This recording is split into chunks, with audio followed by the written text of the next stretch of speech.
By the mid-1980s, Heart was teetering on the edge of obscurity. Their albums weren't selling, their tours were faltering, and the music industry seemed to have moved on. But a pivotal moment didn't just save their career, it ignited a comeback that would etch their names into rock history. This is the story of how Heart reclaimed their throne. Stick around.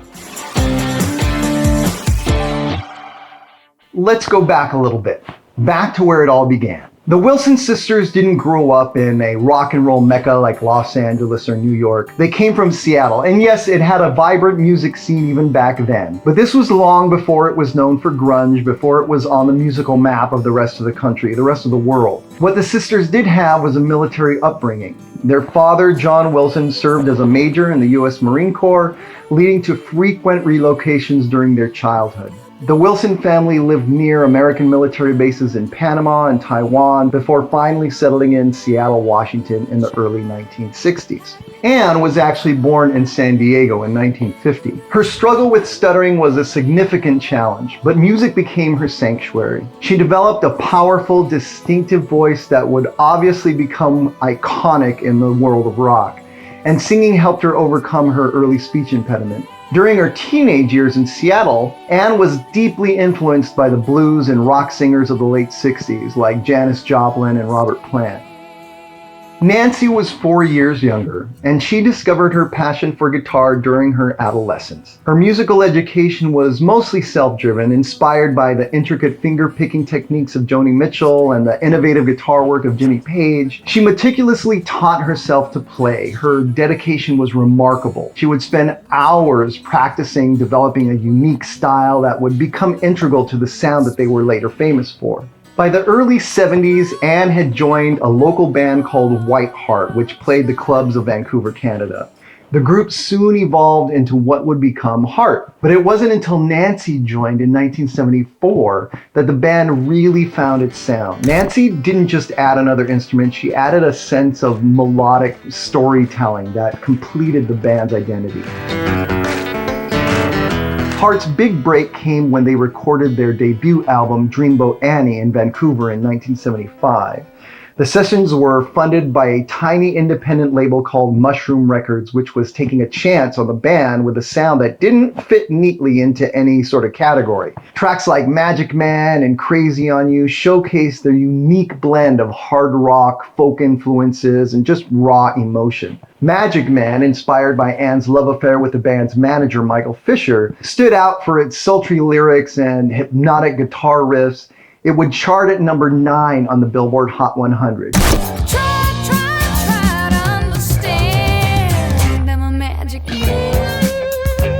Crazy on You, meanwhile, opened with an acoustic guitar solo by Nancy that was equal parts tender and electrifying. And when the rest of the band kicks in, it's nothing short of a kick-ass thunderstorm.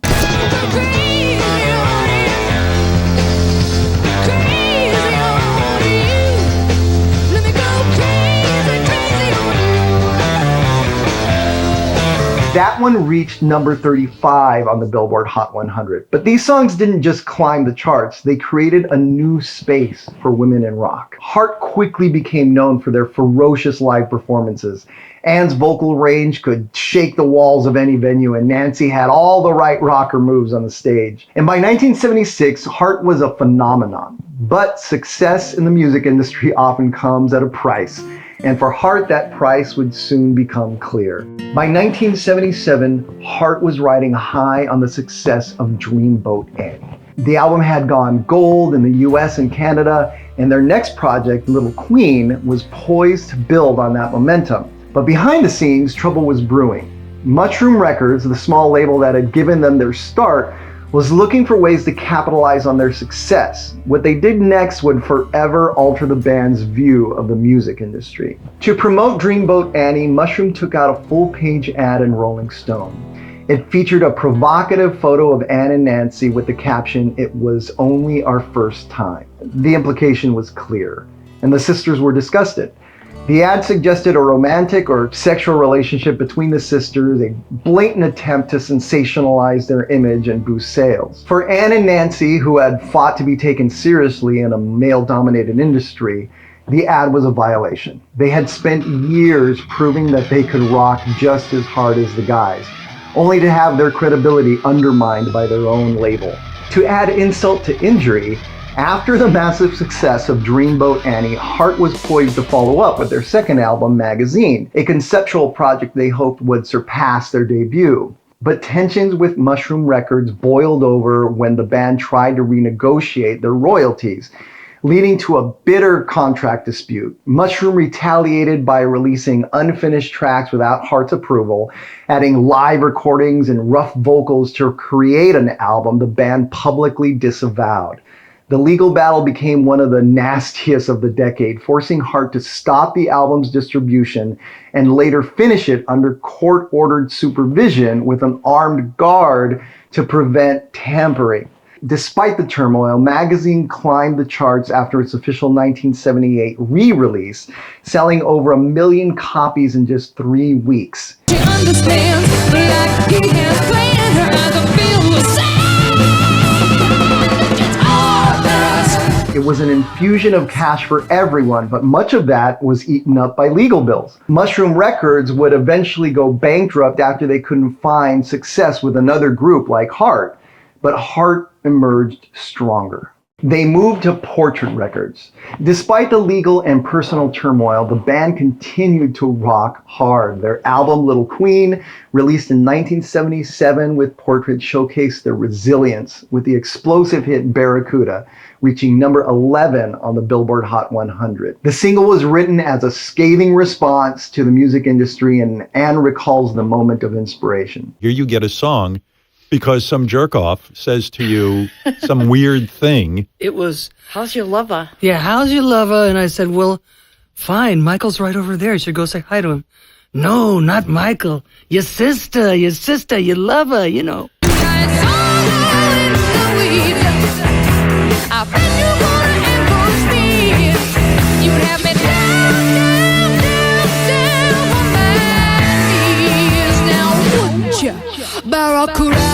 They released Dog and Butterfly in 1978, an album that reflected the duality of their sound. The Butterfly side showcased softer, more introspective tracks, while the Dog side was rock heavy. Straight on, yeah, straight on for you.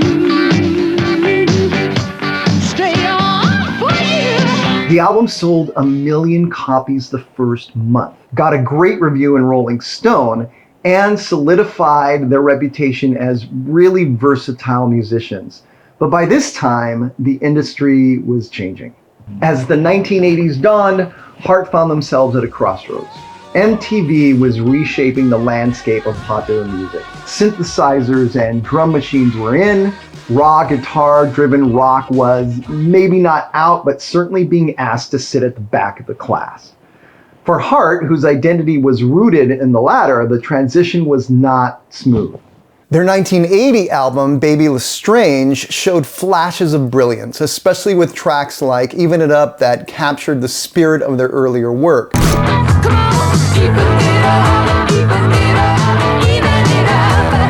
The album went gold, but that was a downturn from their previous success. Critics were also very divided. Adding to their troubles was the departure of founding guitarist Roger Fisher. His split from the band wasn't just professional, it was deeply personal. Fisher's relationship with Nancy Wilson had ended, creating tension within the group, and his departure left a void that Heart struggled to fill, both musically and emotionally. Heart's struggles came to a head with the release of Private Audition in 1982 and Passion Works in 1983. In their autobiography, Kicking and Dreaming, a story of heart, soul, and rock and roll, Nancy wrote about the sessions for Passion Works, saying that they were awash with cocaine, used by all of us. Everything we did in those years had a white sheen of powder over it. Even though Passion Works stayed in the charts for 21 weeks, their record label was disappointed in sales and CBS dropped them. Heart ended up being so hard up for money to support their lifestyle and pay their crew that they ended up doing a Coffee Achievers commercial. You are the new American society, the movers and the shakers. You are the new coffee generation. Because coffee is the calm moment that lets you think. Coffee gives you the time to dream it. Then you're ready to do it. No other drink does that like coffee. Hart needed a fresh start, and that opportunity came when Capitol Records extended a lifeline. The brass at Capitol Records recognized the band's potential, offering Hart a contract. However, this partnership came with some conditions. The label envisioned a transformation of Hart, steering them toward the more polished mainstream sound that aligned with the mid-'80s musical landscape. But Hart would have to cover songs written by others and/or co-write with hit factory songmakers. Embracing this new direction meant stepping out of their comfort zone and relinquishing some control, including hiring new female management that seemed to want to plaster the sisters' cleavage everywhere, including on their laminate passes for the crew. It was a big pill to swallow, all these changes, but the alternative was fading into obscurity and being broke. Determined to revive their careers, they agreed to Capitol's terms, viewing it as a necessary evolution. To facilitate the transformation, Capitol paired Hart with producer Ron Nevison. Known for his work with artists like Led Zeppelin and The Who, Nevison, who Nancy described as brash, arrogant, and highly opinionated, was tasked with reshaping Hart's sound to appeal to a broader audience. This collaboration marked the beginning of a new chapter for the band. The recording sessions for their self-titled album were intense and transformative. The band experimented with synthesizers, power ballads, and collaborating with external songwriters, elements that were previously foreign to their creative process. This period was both challenging and exhilarating as they navigated uncharted musical territory. The band recorded chart toppers like this one that was originally written for Tina Turner. It looks good here. You'll be lying on the floor. This one that was disliked by Nancy so much that she walked out of the room while the demo was playing. What about love? Don't you want someone to care about you? What about love? Don't let it slip away. And this one that was presented to Stevie Nicks first, but Stevie wasn't looking for material at the time, so Hart got it. These dreams go on when I close my eyes. Every second of the night, I live another life. As a side note, the day that Nancy was to record vocals for These Dreams, she was visited in the studio by a young woman, Sharon Hess, who was a huge fan. But Sharon was dying of cancer, and one of her last wishes was to meet Hart. She fell in love with These Dreams, and Nancy decided to dedicate the song to her on the album notes. Finally, in 1985, Hart released their self-titled album under Capitol Records. The transformation was evident. The album's production was sleek, the melodies were radio-friendly, and the band's image had been revamped to align with the era's aesthetics. This was a new Hart, ready to reclaim their place in the music industry. The lead single, What About Love, with its powerful vocals and polished instrumentation, resonated with a wide audience. The success of this single signaled Hart's triumphant return to the mainstream. Following this, Never continued that momentum, further establishing Hart's presence in the pop rock scene. Stand up and turn around. Never let them shoot us down. Never,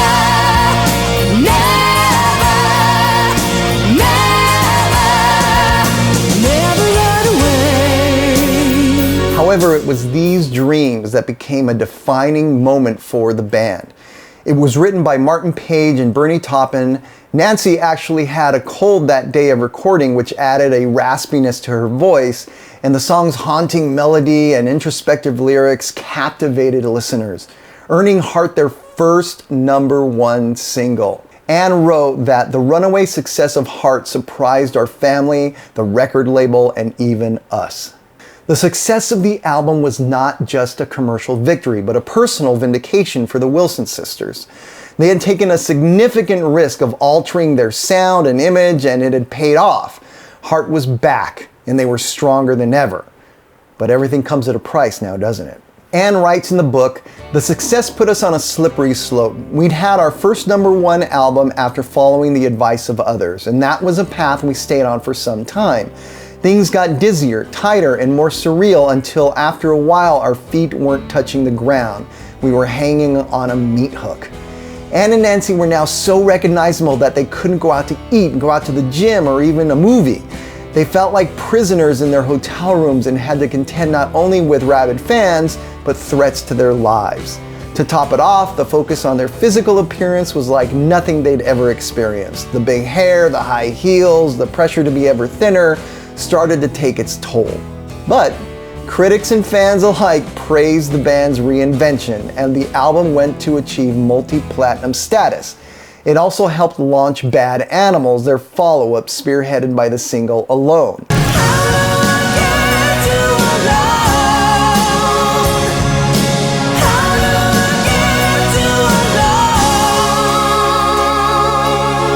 This entire period marked a renaissance for the band.